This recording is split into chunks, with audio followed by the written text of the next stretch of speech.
আসসালামু আলাইকুম। আশা করি সবাই অসংখ্য ভালো আছেন। আলহামদুলিল্লাহ আমি অসংখ্য ভালো আছি। কদিন পরে ঈদ। ঈদের আনন্দ হয়তো প্রতিটা ঘরে, ঘরে পৌঁছে যাক সে দোয়াই করি। অনেক বাচ্চা দেখতেছি একটা জামার জন্য আসলে যে কান্না করেছে সেটা হয়তো আসলে দেখে আমার নিজেরই কান্না চলে এসেছে। সেটা হয়তো কি বলবো সে জায়গায় হয়তো বলার নাই। আসলে বাংলাদেশে এমনও ফ্যামিলি আছেন যারা একটি গেঞ্জি কেনারও টাকা নেয়। তাদের সন্তানকে একটি শার্ট দিবে, একটি ফ্যান দিবে, তার কেনারও কিন্তু টাকা নেই। আর আমাদের দেশে এমনও লোক আছে এই দেশে দেখা যায় তাদের বাজেট থাকে ৫ লাখ, তাদের বাজেট থাকে ১০ লাখ। দেখেন হাজারো হাজারো লাখ লাখ শিশু একটা জামা পরতে পারতেছে না। বাবা মার কাছে বায়না ধরে একটা জামা কিনে দেওয়ার জন্য, একটা জুতা কিনে দেওয়ার জন্য। সে বাবা মা পাচ্ছে না। আর অনেক কিছু বলতে না, অনেক হাজার হাজার লাখো মানুষ আছে লাখ লাখ টাকা ঈদের শপিং এ উড়ে পালায়। কিন্তু আপনি যদি তার কাছ থেকে ৫০০ টাকা চান না, তখন দেওয়ার মতো সেটা তার ক্ষমতা নাই, তার হয় না। আমাদের দেশে যে জাকাত গুলা দেওয়া হয় না আসলে সম্পূর্ণ একটা কাপড়ের জন্য। সেদিন একটা ভিডিওতে দেখলাম একটা কাপড়ের জন্য একটি মহিলার হাত ভেঙে গেছে।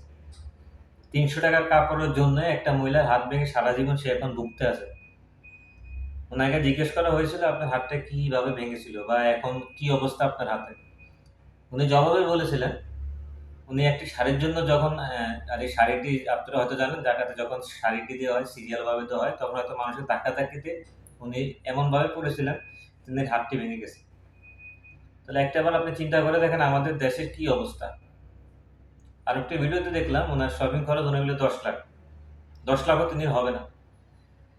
তাহলে আমরা প্রতিযোগিতায় আছি, আমরা প্রতিযোগিতায় আছি কে কার থেকে বেটার জামা কিনবো, কে কার থেকে একটু ভালো মানের জামা কিনবো সেটার দিকে আছি। কিন্তু একটাবার দেখেন আমরা কিন্তু যখন জাকাত দিতে যাই না, আপনার একটা লোক জাকাত দিতে গেলে সে সবাইকে দেখায়। আপনি ভাই দৈনিক নিয়ত করেন যারা কোটি কোটি টাকার মালিক আছেন আপনারা চেষ্টা করেন ১০ জনকে দেন। ১০০ জনকে না দিয়ে ৫ জনকে দেন বা ১০ জনকে দেন, যদি তারা ভবিষ্যতে আল্লাহর রহমতে যদি তারা সামনের বছর তারাই জাকাত দিতে পারে। কিন্তু আমরা মানুষকে দেখানোর জন্য, পাবলিককে দেখানোর জন্য আমরা হাজারকে হাজার মানুষকে লাইনে এই রৌদ্রের ভিতরে লাইনে দাঁড়ায় এই রমজানের ভিতরে আমরা জাকাত দিই, একটা লুঙ্গি দিই, একটা গামছা দিই, ১০০ টাকা দিই, ২০০ টাকা দিই, ৫০০ টাকা দিই। এই ৫০০ টাকা দিয়ে সে কতক্ষণ চলবে? আমাদের প্রতিটা মানুষের উপরে জাকাত ফরজ। কিন্তু আমরা সেটা জাকাতকে এখন আমরা ব্যবসা বানায় ফেলেছি। বুঝছেন? এখন কেন ভাই? এখন তো মিডিয়ার যুগ। সবাই একটু ভালো শুনতে চায়, উনি দেখাতে চায় উনি ২০০ লোককে দিছে। উনি বলতে চায় উনি ৫০০ লোককে দিছে। এটা সবাই দেখাতে চায়। আসলে আমরা এমন জায়গায় চলে গেছি বা এমন আসলে যেটা আসলে আর আমাদের কন্ট্রোলের বাইরে নাই। এখন আমরা জাকাতকে ফ্যাশন বানায় ফেলেছি। বুঝছেন? এটা এখন বলতে গেলে রমজান মাস আসলে ঈদের আগে জাকাত নিয়ে ট্রেন্ড চলে। যেটাকে আমরা সবসময় ফলো করি। কিন্তু আসলে সত্যি কথা বলতে কিছুই নেই।